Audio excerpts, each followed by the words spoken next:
ಅವತ್ತಿನ ಮಟ್ಟಕ್ಕೆ ರಕ್ಷಿತಾ ಮಂದಣ್ಣ ಅವ್ರಿಗೆ ಗೊತ್ತಿರಲಿಲ್ಲ ನಾನು ಈ ತರ ಬಾಲಿವುಡ್ ಲೆವೆಲ್ಗೆ ಹೋಗಿ ಹೀರೋಯಿನ್ ಆಗ್ತೀನಿ ಅಂತ.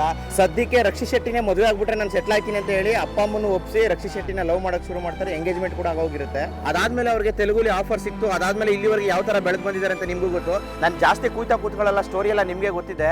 ಬೆಳೆಯಕ್ ಮುಂಚೆ ರಕ್ಷಿತ್ ಶೆಟ್ಟಿನೇ ಸಾಕಾಗಿತ್ತು, ಬೆಳೆದ್ಮೇಲೆ ರಕ್ಷಿತ್ ಶೆಟ್ಟಿ ಬೇಕಾಗಿರ್ಲಿಲ್ಲ ಅವ್ರಿಗೆ. ಆದ್ರೂ ರಕ್ಷಿತ್ ಶೆಟ್ಟಿಗೆ ಮಾಡಿದಂತ ಮೋಸನ ರಕ್ಷಿತ್ ಶೆಟ್ಟಿ ಮರ್ತ್ಬಿಡ್ಬೋದು, ಆದ್ರೆ ಕನ್ನಡ ಜನತೆ ಯಾವುದೇ ಕಾರಣಕ್ಕೂ ಮರೆಯಲ್ಲ. ಇಡೀ ಇಂಡಿಯಾ ಬೇಕಾದ್ರೆ ರಶ್ಮಿಕಾ ಮಂದಣ್ಣ ಅವ್ರನ್ನ ಅಕ್ಸೆಪ್ಟ್ ಮಾಡ್ಕೊಂಡಿರ್ಬೋದು ಹೀರೋಯಿನ್ ಆಗಿ, ಆದ್ರೆ ಕರ್ನಾಟಕ ಜನತೆ ಅಕ್ಸೆಪ್ಟ್ ಮಾಡ್ಕೊಂಡಿಲ್ಲ, ಮುಂದಕ್ಕೂ ಅಕ್ಸೆಪ್ಟ್ ಮಾಡ್ಕೊಳ್ಳಲ್ಲ. ಎಂತ ಪವರ್ಫುಲ್ ಮೈಂಡ್ ಸೆಟ್ ಇರಲಿ, ಅವ್ನು ಎಷ್ಟೇ ಸ್ಟ್ರಾಂಗ್ ಇರಲಿ, ಲವ್ ಬ್ರೇಕಪ್ ಆದಾಗ ಎಂತವ್ರನ್ನು ಕುಗ್ಗಿಸ್ಬಿಡುತ್ತೆ.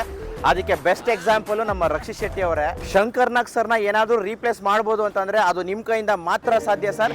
ದಯವಿಟ್ಟು ಈ ತರ ಹೈಡಾಗಿ ಕೂತ್ಕೊಳ್ಬೇಡಿ, ದಯವಿಟ್ಟು ಆಚೆ ಬನ್ನಿ. ಇಡೀ ಕರ್ನಾಟಕ ಜನತೆ ನೀವು ಒಂದೊಳ್ಳೆ ಮೂವಿ ಕೊಡ್ತೀರಾ, ಇನ್ನು ಎತ್ತರದ ಮಟ್ಟಕ್ಕೆ ಬೆಳೆತೀರಾ ಅಂತ ಕಾಯ್ತಾ ಇದೀವಿ. ನಿಮ್ ಟ್ಯಾಲೆಂಟ್ ಏನು ಅಂತ ಕನ್ನಡಿಗರಿಗೆ ಗೊತ್ತಿದೆ, ಅದಕ್ಕೆ ಬೆಲೆ ಕೊಡ್ತೀವಿ. ರಶ್ಮಿಕಾ ಮಂದಣ್ಣ ಅವ್ರ ಮುಂದೆ ನೀವು ಬೆಳೆದು ತೋರಿಸಲೇಬೇಕು ಇನ್ನು ಎತ್ತರದ ಮಟ್ಟಕ್ಕೆ. ಅದು ನಿಮ್ಮ ಒಬ್ಬರದೇ ಗೆಲುವಲ್ಲ, ಇಡೀ ಕರ್ನಾಟಕ ಜನತೆ ಗೆಲುವುದು.